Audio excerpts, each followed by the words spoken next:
You're listening to the Co-Creator Network. When you change the way you look at things, the things you look at change.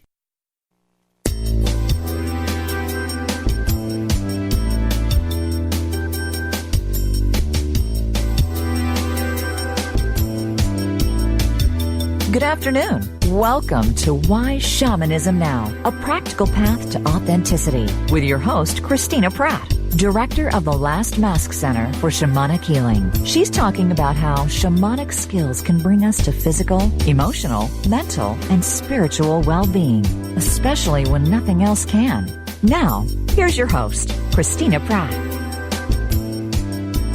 Welcome, everyone, to Why Shamanism Now. This is your host, Christina Pratt, and I'd like to begin our proceedings here today by calling out to the helping spirits to be with us.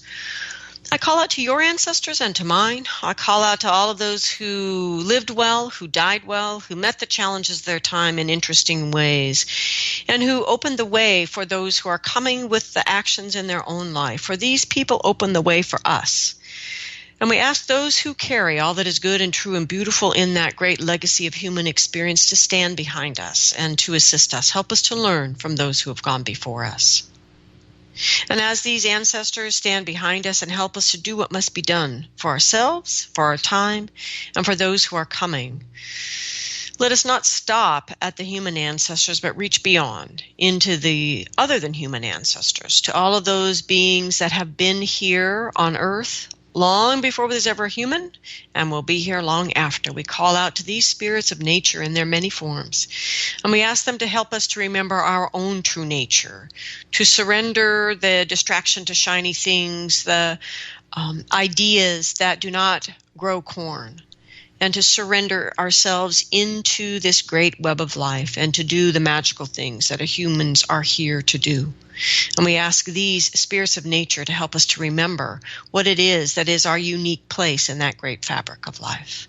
And as all of these helping spirits circle around us here today, let us gather ourselves from wherever we might be and settle into our head and take a nice deep breath and move down from our head to our heart. Another breath from our heart to settle down into our belly. And from our belly, let's take a moment and stop all the many things we're most likely doing simultaneously and focus on one thing, to give thanks. Let us give thanks to the earth for all that has been in our life that has brought us to this moment, for all that is and all that will be.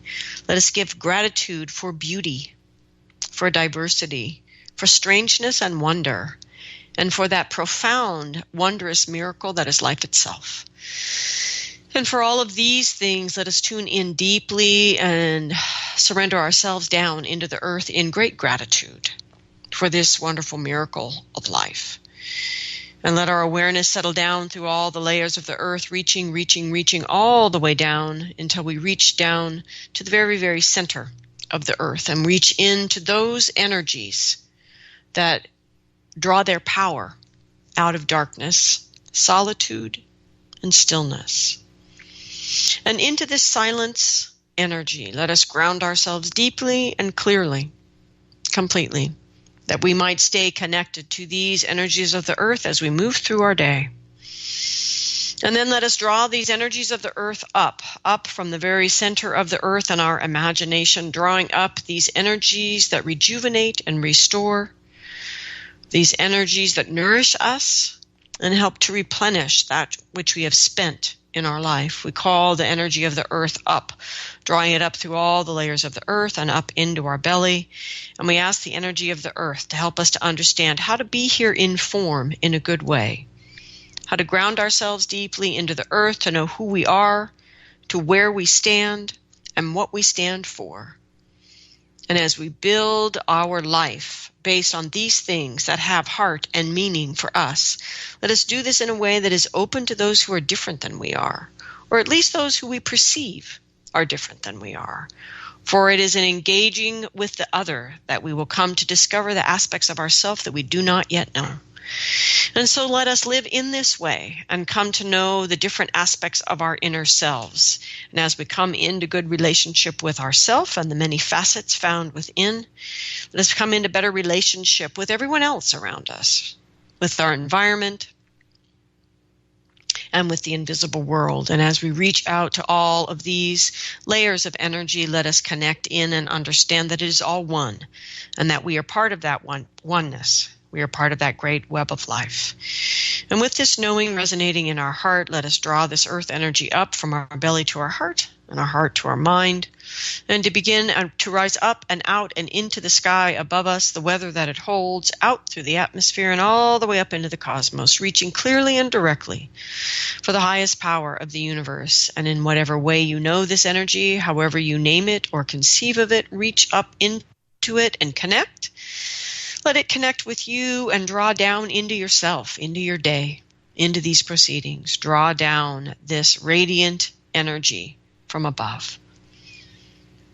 That which blesses, that which protects. Call these energies in. And with that blessing and protection, feel the benevolence of this universe. Let it inspire your commitment and devotion.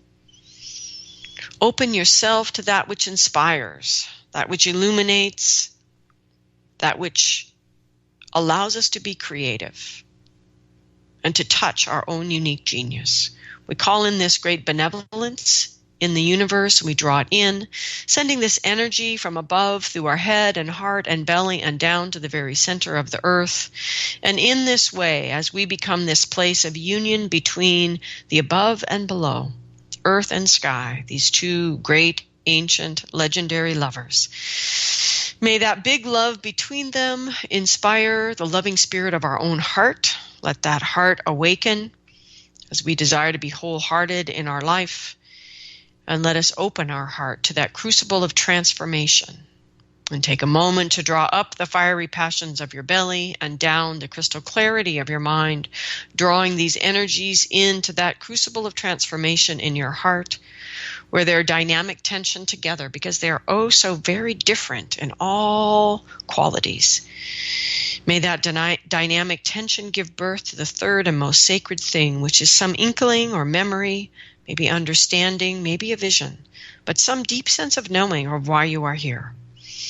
May you reach into that beautiful and courageous human heart and draw out the strength that you need to do something in this day, large or small, to bring your gifts into manifestation in the world. And with your heart, reach out to all of the helping spirits that are gathered around you, those known and unknown, and give thanks to the incredible, vast array of spirit help that you have, that I have, that we all have, to help us to do what it is that we have come here to do. May what needs to be said, what needs to be heard. And may these proceedings go forward in a way that is good for all living things. We have deep gratitude for all the help that we have, and I am deeply grateful for the help that I receive from those of you that are able to donate financially. So I want to give thanks to Joan and Michelle, to John and Heidi, to Peter, Susan, and Sherwood, and all of the listeners who donate to the show financially. You can go to whyshamanismnow.com, click the support button, and scroll down to donate any amount, large or small, all of it, even the humblest of offerings. They all are deeply appreciated because they all go literally and directly to paying the bills that allow us to keep these shows live and on the air and in the archives, where they are free and available for anyone who can get onto the internet. So I am deeply grateful for those of you that are able to donate financially, and I am deeply grateful for the creativity and devotion in each of you that allows you to figure out other things you can do to help the show to grow, using the ideas in your journey circles, perhaps holding space for this solstice fire that we're talking about, wrestling with these in your own private shamanic practice off in the wilds of who knows where, somewhere on this planet. Whatever it is that you do, and in whatever way that you do it, what you do to help the show to grow and to be a more valuable presence here in the world, I am deeply grateful. Today, our show is part 3 of the 2017 Winter-Summer Solstice Fire preparation. This particular fire is about empowerment and sovereignty. And we are not live today, but I'm happy to answer your emails and your questions if you send them to Christina at lastmaskcenter.org. So this week is our 3rd week. It is part 3 of this preparation for our Winter-Summer Solstice Fire ritual. And with our Why Shamanism Now listeners spread literally around the globe, it is my hope that you all will unite as one and empower each other's ritual work, that we begin to become conscious of the fact that you are certainly not alone, not spiritually, but also not physically in the world. So many of you who listen to Why Shamanism Now are factually out somewhere in the middle of nowhere, the only person in your community who's interested in shamanism, and thus have found things that are on the internet, and many of you have brought these practices deeply in your life. And by the way, when you send me emails to tell me how much things have changed in your life, it really nourishes my heart and helps me to understand the cycling of energy that is happening here through this humble podcast. So with that said, those of you that are sort of individual and solo out there in your practice, I would like us all to take that next leap and to connect through the web of the human family, and to know that you do this preparation work, as complex as it might be, with others just like you in the world. And for those of you that English is your first language, just imagine your brothers and sisters around the world for whom English is not their first language, and they're still challenging themselves to step into these very complex preparations for this fire.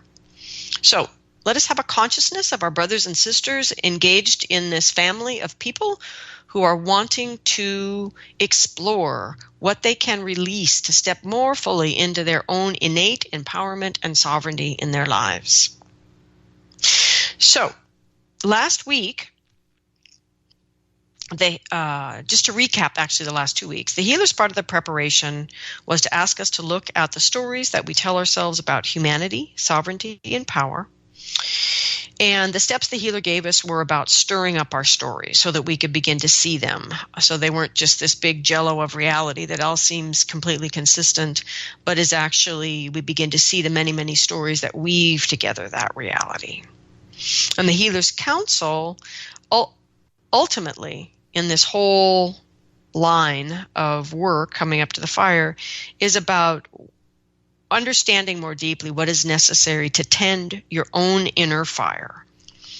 And the three components of that inner fire are your humanity, your sovereignty, and your power. And the healer says this is no one's job but your own, ever. No one gives you your power. No one gives you your sovereignty. You don't have to take it. You already have it. You have to own what is yours and step up into it. These, power and sovereignty, are your birthright. They are the human fire shared by all equally. And tend the flame of your full heart. And when your inner fire is well tended, the actions that flow from it are humane, empowered, and sovereign. So the warrior then in the next week, last week, steps in and asks us to begin to sort through these stories. And as we sort through the stories with each of these sort of different lenses of the warrior, where things are working, we set them aside and take them off our list. Our list refines. We sort through from another perspective. Where things pass there, we take them off the list and continue to refine. And so what the warrior is having us do is to have courage and persistence to keep moving down through the layers of our stories about power. The warrior is asking us to step into honesty and discernment and to look at these stories from the actions that they create in our life. And that when we do look deeply at these actions, that are disempowered or where we abdicate our right to choose for ourselves, that we look at these actions under the actions until we actually get to the stories that are really driving how we use our power when it's not going well.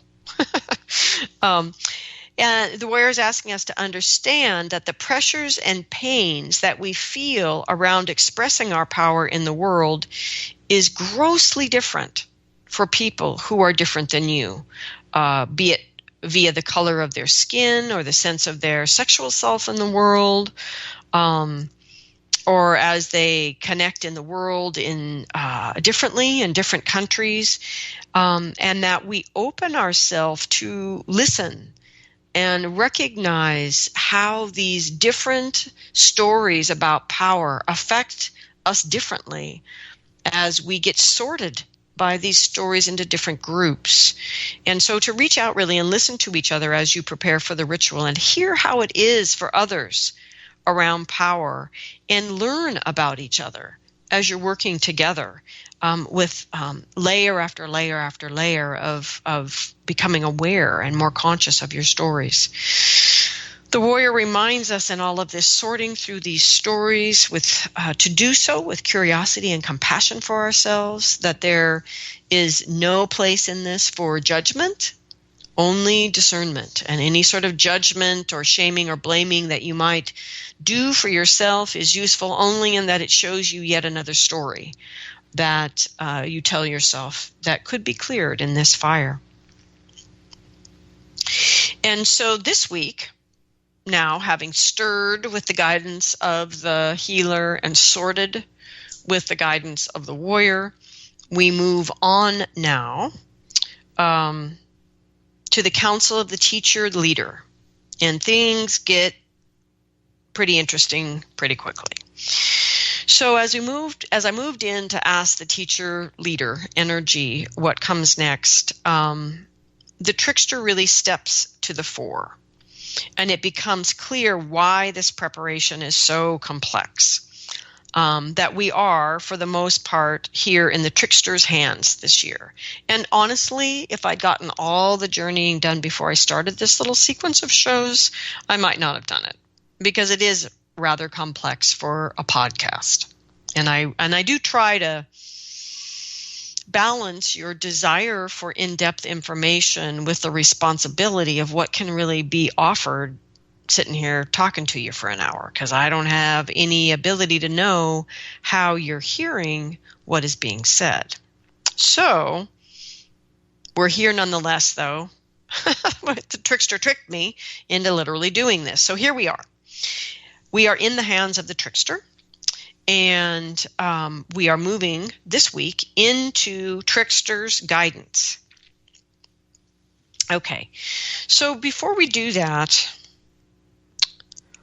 let me just recap here a way to simplify if you're feeling overwhelmed. Maybe this is 2 weeks now before the solstice, or not even, and you are really sincerely trying to get prepared for it.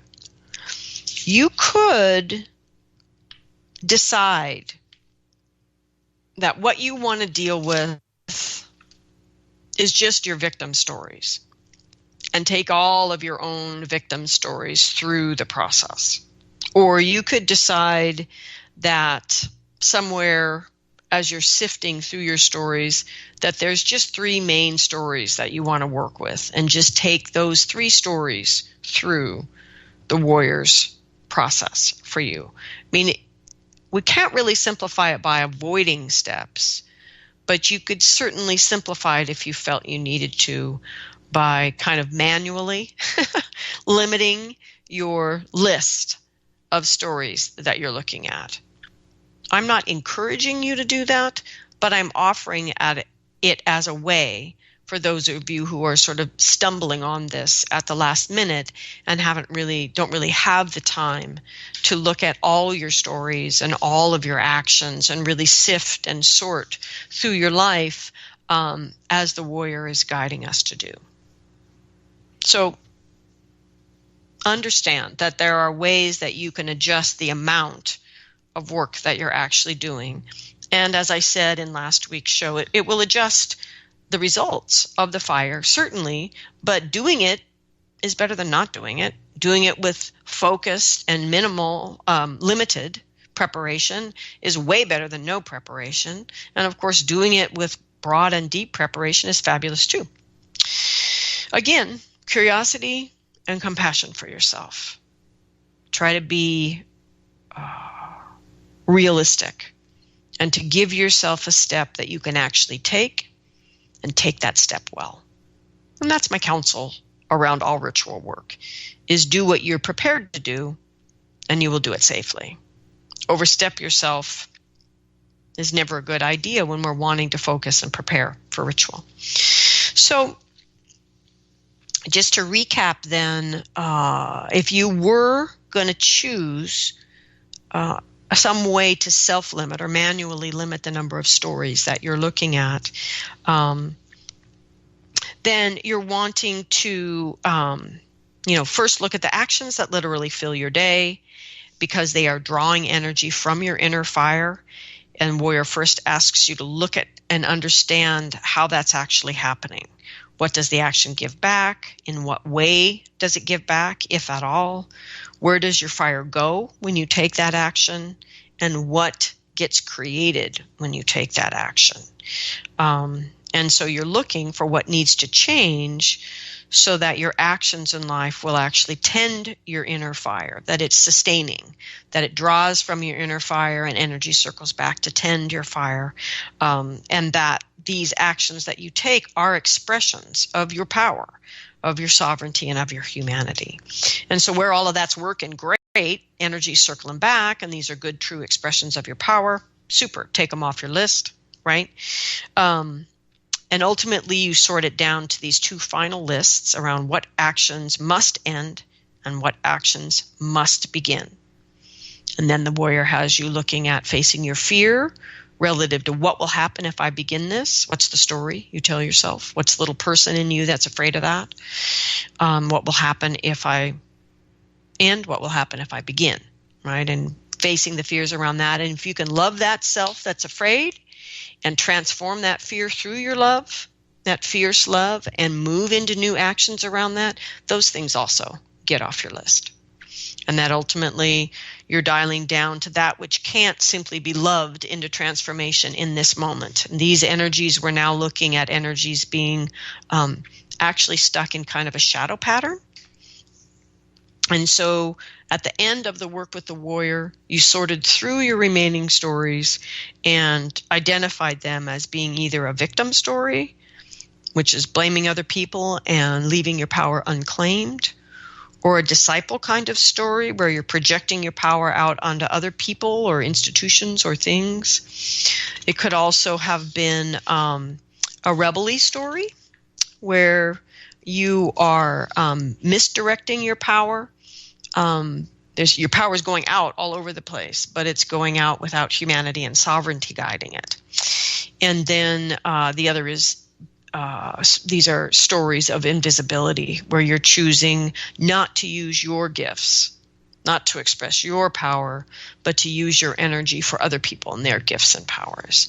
And so these stories have led us to what the trickster considers your inner characters. So these are the inner characters that we have been searching for. So let's assume you've done the full preparation. So you've got a list here of inner characters that have been identified as being stuck in a rebel pattern or invisible pattern or a disciple pattern or a victim pattern. Okay. And be aware, bullies are actually also victims. They're both they're two sides of the same coin. Okay? Anyway, so this week, as I said, we've turned to the guidance of the teacher. And in this shamanic cosmology, the teacher archetypal energy encompasses the archetypal wisdom of the teacher and the leader and the sovereign. And for those of you who don't want to Google right now to figure out what sovereign means, it's basically the king or queen, the ultimate authority. And as a human being, you are a sovereign being, meaning you have the authority over the use of your free will and all that extends from that. And so this shaping of the teacher archetype in the cosmology is really just an issue with words, because ideally this archetype would really be called the master, as in the one who has mastered the art of the right use of will and power and is thus in a position to teach. So it's a person who has gained this position through a life of mastery. But that word is problematic these days because of the huge history around colonization, enslaving people, and various and sundry other activities historically that have given the word master a very bad name. So for short, we use teacher or teacher leader. Now, as I said earlier in this show, we zoomed quickly out of the hands of the teacher leader and into the trickster. So the trickster is the rest of the logic of the teacher leader. In this shamanic cosmology, that crazy logic component exists as an extension of all the logics, of all the different archetypes. So the healer has death as its crazy logic teacher. So 2 weeks ago in the healer show, healer and death offered us guidance. In this particular season, the warrior stepped up and gave us that process for sifting our stories, and crazy woman didn't. And so anyway, here we are, teacher leader, offering us guidance, and the teacher leader have been shoved out of the way, and it's all trickster all the time. So, some would say that the trickster is the shadow of the teacher, and that is not my experience, and that is not what these archetypal teachers have been teaching me through the cycle teachings and as my students work within these teachings. So that's not something that we would say in the cycle teachings. I'm not going to say whether it's right or wrong. I'm just saying that's not my understanding. And so what we've been shown in the cycle teachings is that we as individuals can either be in shadow or not with the trickster. So it's about the nature of our relationship with the trickster.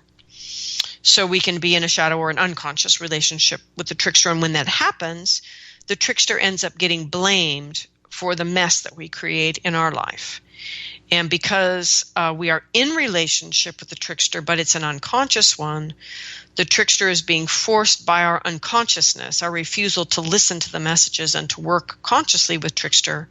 Trickster's forced through our denial to teach us through disaster and reversal and convoluted messes, long involved processes that circle us back around and have been a total red herring that just took our entire life savings. Things like that. Okay. In other words, the mess has happened. We've created the mess in our own life. We haven't listened to trickster along the way, but now that the mess has happened and we've been brought up short by the explosion, now trickster comes in to help us learn from it.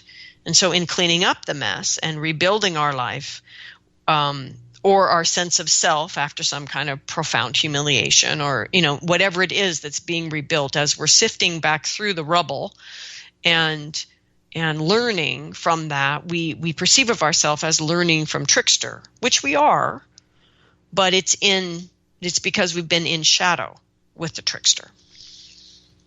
When we're in conscious relationship with the trickster, we are in a co-creative relationship. We're in a real working, real meaning real shamanic working relationship with the trickster as helping spirit. And the trickster is a really deep shamanic ally. It's one of the uniquenesses that separates shamanic spirituality from other spiritualities. Not all, but most. And so the trickster is really a deeply shamanic ally. Excuse me. And we can get the message from trickster if we're in conscious relationship and not in denial. We can get that message before the disaster is in full explosion in our lives. Trickster can help to see us what we're blind to, what we're deaf to, the mess we're about to make before we've made it. Right? So if we go consciously to trickster, as a helping spirit, trickster can show us the lines of our energy, our momentum, our intention, our, even our shamanic work just unfolding before us and weaving together a reality that's leading to the big disaster there on the horizon in our life. And we can look at that before we get there and think, there's still time to learn. There is still time to course correct. So while it is true that everything can be turned into a lesson or a teaching, that does not by definition then mean that was the only way we could have learned that. People tend to use the spiritual truth, that everything is a teacher, which is true. crew as a bludgeon to make people think they had to have that path. And what Trickster's here to teach us is you don't have to have any path, that you're the one choosing the path all the time. And there are many, many ways to learn the things that you need to learn. And so, no, you don't actually need to have the disaster to learn. You could choose consciously to learn before the disaster. That's not to say you're a bad person because you have the disaster. It's just saying the fact that you're learning from the disaster does not mean it's the only way that you can learn. Okay, so time to course correct was the point. So Trickster is the master, in conscious relationship with Trickster. Trickster is the master of the sacrifice of immediate appetites. The sacrifice of who we tend to be for the possibility of something else to manifest, something that is not yet real, something that has not yet happened. So Trickster helps us to know what to sacrifice, how to sacrifice it in a sacred way to the spirits so that they pay attention and so that we get the big help. Now, contemporary Westerners, and I can only speak for them right now, hate the word sacrifice, or they overuse it. And that Trickster really teaches us how to come into right relationship with sacrifice from a shamanic perspective. And part of the point that Trickster is making about sacrifice is if you have been unconscious and you can look back on your life and go, look at all that I sacrificed and I still don't know what my soul's purpose is. Trickster's perspective will be, yeah, and how conscious were you each moment you sacrificed those things? You didn't choose to sacrifice them.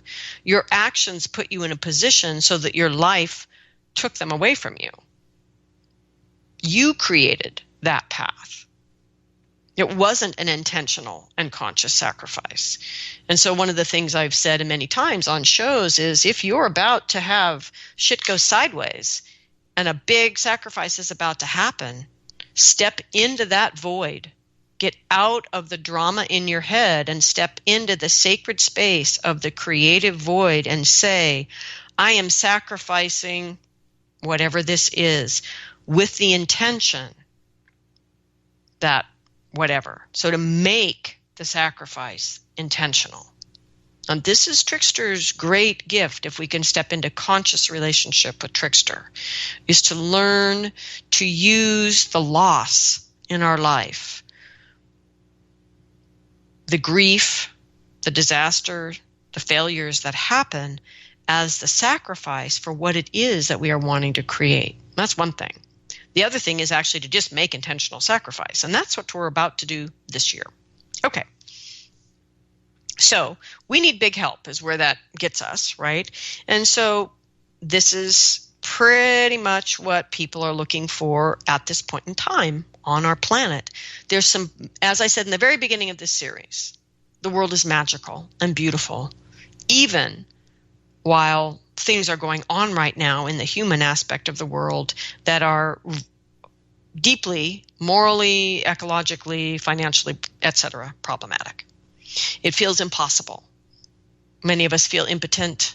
Many people feel depressed. So we need big help, and we need it right now. So that's a time for ritual, to call out for spirit to help us make big change happen. So this is us asking for the big help.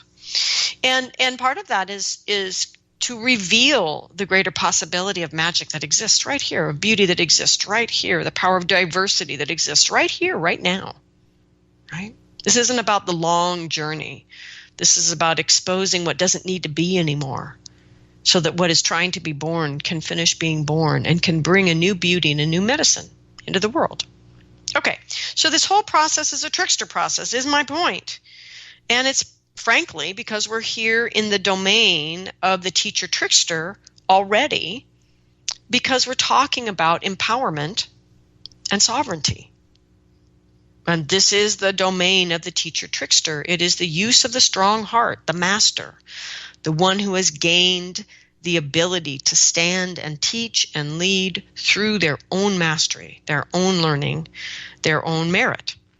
And so we kind of should have known Trickster was on the horizon, but here we are. Okay, so why are we bothering with this complex trickstery preparation for the solstice fire? Why can't it be simple like past years? Because shamanic practice is alive. It's not about repeating the same ritual at the same time every year. That's a different kind of practice. That shamanic practice is alive with what is actually going on in the moment. So it is about using ritual consciously to engage with what needs to be engaged. And there are other rituals and ceremonies that accomplish other things in shamanic work, like celebration or affirmation or recapitulation of what has been.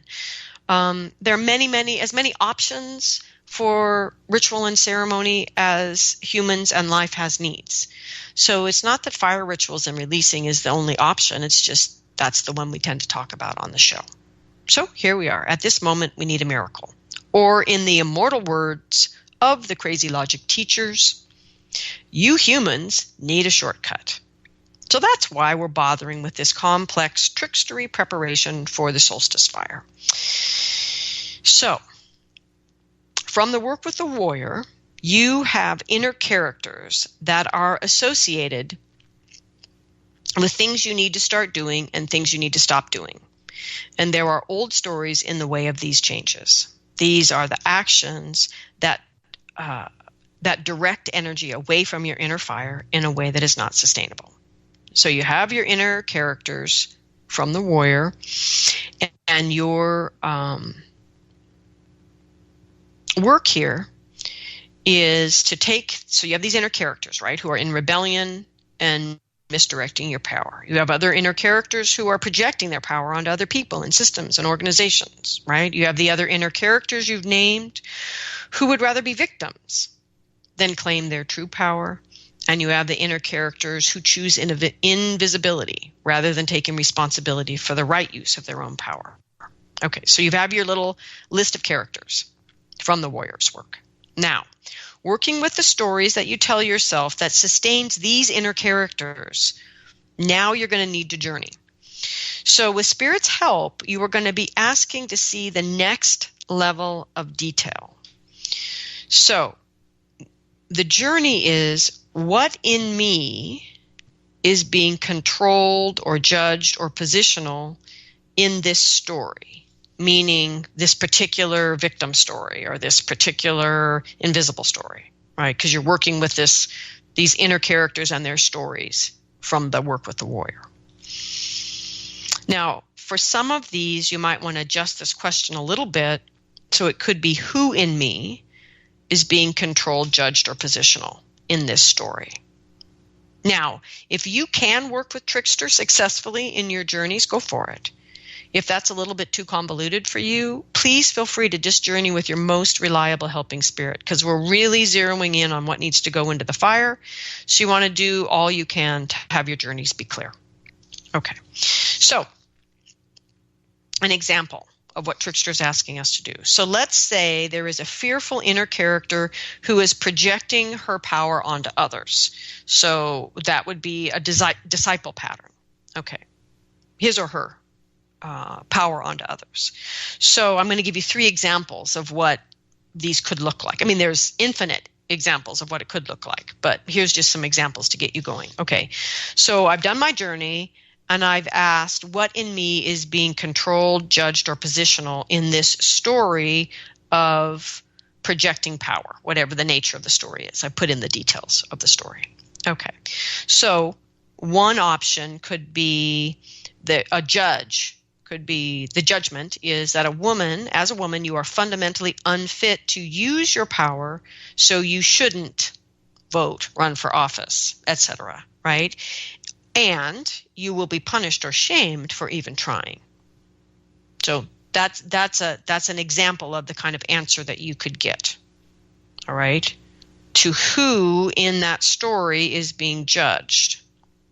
So another example, different story, different character, same thing, projecting power, but an example of control would be, as a black man, I must control my power or I will get anything from backlash to death. Now, that story is pretty real right now in the United States, right? And it is still a story that the fearful character from the warrior work is using to control the inner self so that they project their power out. Okay, it's an example. Another example of positional, because these are the three things, right? Judge, control, positional. Positional would be, as a good man, abused by power all my life, I don't use mine. I do not want to abuse my power, so I simply support others to use theirs in a good way. That's a story that is very positional. This is what it is. This is what happened. So this is what I do. It's positional. Okay. Okay, then you've got your answer from spirit. And now, with the wisdom of your own human heart, you look at that answer. So if we look at the woman who holds the story, she's fundamentally unfit to use power because that's what she was taught, right? Who is being judged in that story? In that story, it's the actual nature of being a female. In the control story, the black man, the imaginary black man, right? What's being controlled is the inner genius, creative idea person, right? With the positional story, with the man who won't use his power, what's being positional, right, is the person who wants to use the power. So you've got the shadow patterns from the warrior. You're asking about who in the story is being judged or controlled or being positional. And then once you see that in the story, then you're looking at, in that very specifically, the next level down of what is the actual energy that the judgment or the controlling or the positional is hooked into, the actual energy, which is most likely a quality within. So like the quality of femaleness, the quality of genius, the quality of expression, the need to express. These are all human qualities, and that's what you're wanting to get to. So then Trickster asks you, this is the key question, what would happen if you really loved these inner beings? What would happen if you really loved them? What would you, if you really loved that female nature in yourself? If you really loved the creative genius so nothing could stop it? If you really loved the you who wanted to express the power unconditionally, without any limits, really fiercely love them, what arises in you that would keep you from that kind of strong heart as you really imagine loving that energy without hesitation so that it can live? What rises up? What thought, what feeling, whatever rises up? That is what you sacrifice into the fire. That list, those energies, whatever they are, at that point they have been named. These are the energies that you will wrap into your death arrow, your power object that is going to carry these energies into grandfather fire for you, and you are going to be asking the fire to transform them utterly within you so that they can no longer keep you from having this strong-hearted love that frees these inner qualities that have been so deeply judged and controlled and you're so positional about, that they keep you from your true sovereign human rights, your true power in the world, and the ability to tend your own inner fire in a good way. Okay? So basically, you ended up with this assortment of inner selves that have not even complete stories anymore. You've come all the way down to this basic core shadowy thing that's going on. So you have this assortment of these inner selves that need your love if you are going to transform your relationship with your own inner fire. And so you're asking, what if you loved them, really, really loved them with a strong heart? And what arises from that that stops that love is what you want to sacrifice in the fire. And then you can begin to find ways energetically to pour that energy, those specific energies, into this one power object, this one death arrow that's going to convey those energies from deep inside of you. These are actually deep inside your own shadow patterns. But this core energy that keeps you from loving yourself in this way so that it lives, and sending it into the fire. So that, right, is the path from the healer to the warrior through the teacher, leader, trickster energy here to identify these deep under the many layers energy that is actually the thing that holds you back. And next week, we will talk about this final piece with the visionary. But ultimately, given these 3 weeks, you are able to begin now to prepare the energies that are going to go into the fire. Next week, we'll talk about the new story, the life arrow that is the companion here of the process with the death arrow, the word story and the vision story of the new story, and then ultimately the earth ritual that will complete at sunrise the day after the fire ritual, just to give you that arc again.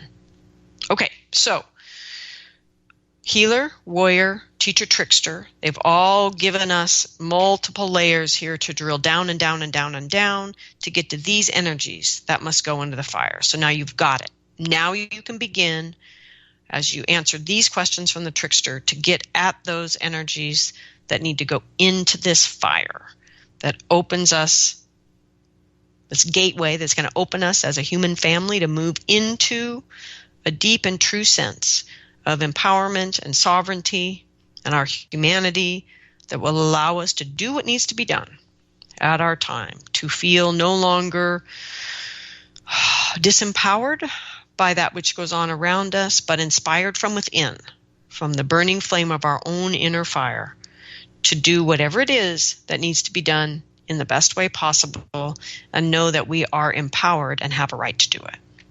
So I want to give thanks to teacher, leader, sovereign, and trickster, to the healer and death, to the warrior and the visionary to come for all of their help in our work here getting ready for the fire.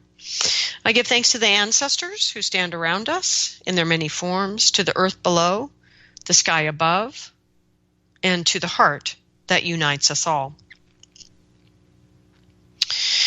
So for those of you that are planning to hold space for others and want to get a leg up, as they say, on that preparation, there is an old fire ritual from many seasons back that describes a simple fire ritual if you've never done one before. I will connect people to that next week for sure, but you're welcome to look into the archives at whyshamanismnow.com and find that show yourself. If I have a chance today, I'll try to post it on Facebook on the Why Shamanism Now Facebook page. Thank you, everyone. May your preparations for this fire be blessed. Have a good week.